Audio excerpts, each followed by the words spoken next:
What's up, brochachos? It's your boy Tanner Wyman of BarbarianBody. Today I've got for you an absolutely gruesome home dumbbell only shoulder workout. We're going through 4 incredibly gruesome exercises. You're gonna love it. Let's get straight into it. Fellas, I've got a great one for you today. So we're making some variations to some very typical exercises, but these variations make these exercises so much more demanding.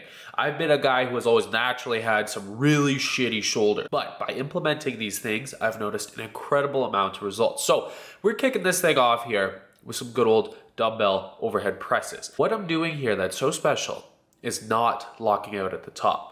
I'm not locking out my elbows so that I can keep tension on the shoulders the whole time. You'll notice your boy's only using a pair of like 30-pound dumbbells, and I'm still looking like it's pretty tough. And that's simply because it kind of is. When you don't lock out, you keep tension on the muscles the entire time. It's a game changer. Okay, compare that with the lockout, as you guys can see right here. When you lock out at the top of the motion, your shoulders get a quick break. This makes your sets a lot less demanding, and you can really increase the intensity by simply just taking that pause out of there on each and every single repetition. Slow and controlled as always, but this is gonna hit our anterior and our medial head of our deltoid. Now let's get into the next exercise. All right, to target the medial head of the deltoid, this is an exercise that we've all been programmed to think is so great. I've been doing it for years.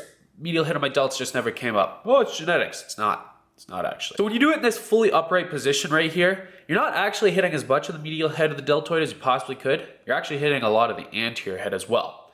Now, when you put yourself into this position right here, you change the angle, man, the targeting on the medial head of the deltoid is crazy because the force of gravity is coming directly down onto it. Now, I credit Seth Feroce for really revolutionizing the way that my deltoids grow. And this guy has bowling balls on his shoulders, so you can definitely tell that the exercise works. Anyway, you're gonna be doing it in this motion. You're gonna be performing the repetitions controlled as well, bringing the dumbbells down, never neglecting the eccentrics. But once you have this little arch here, the way you can target your medial deltoid is insane, I'm telling you. Okay, now to target the rear head of the deltoid, which by the way is super neglected, don't neglect this. This will really help to balance your shoulders and prevent shoulder injuries. We're gonna be hitting some rear delt flies. Now, you will notice that I am actually pretty damn low to the ground. When you're up higher the way that most guys tend to do it, you're gonna be involving more of your traps. Again, we wanna focus on having gravity come straight down on the muscle that we're trying to target. And if you look at where my rear delts are, they're popping every time I bring the dumbbells up. You're able to see that that is actually happening here. Now, the next most important thing is, while you're performing this, you wanna focus on minimizing that scap activation that a lot of people try to implement when they're performing this exercise. So as you can see right here, this is the way that most guys tend to do it because they use too much weight. They just use way too much weight while they're trying to perform the exercise. Scap is just doing the entire thing. Lower the weight so that you can do it like this. See? Nice, controlled. The scapula is obviously gonna be involved because it has to be. It's anatomically designed to aid in this type of motion here, but you want to not focus on strictly using that scapula for every single repetition.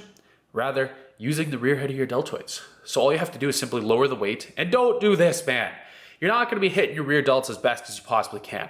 This is gonna become an upper back workout, so minimize that, focus on rear head of the deltoids, slow and under control, drop the weight, and that will really be able to help you to actually obliterate the rear delts. There you guys go. Hope you enjoyed that video. P.S. I'm super sorry about the sporadicness of all my videos recently. Fix the exposure. I've had nose surgery recently, like 6 days ago. So I'm just recovering from that. I just figured I'd put something out for you guys so you guys aren't in a complete drought. I know I've been pretty MIA. So I hope to get back on the video schedule pretty soonly-ish. P.S. Check out the new kitchen in the apartment. We're doing some cooking videos. If you want to see cooking videos, and if you made it this far in the video, holler at your boy in the comments. Let me know what type of recipes you want to see. What do you want to see me cook? You want to see my stir fries on Instagram, which PS, I think it's here or here. Follow that, follow your boy. Or healthy, low calorie, high protein snacks? Let me know. I'm down to make a lot of stuff. Kitchen's really cool. We'll do a full house tour a little bit later, but pretty much it. If you guys enjoyed the video, be sure to give your boy a like down below. And also be sure to subscribe for weekly workout tips and nutrition tips. I'm botching this that you will not want to miss. Thank you so much for joining me, guys. I'll see you in the next video.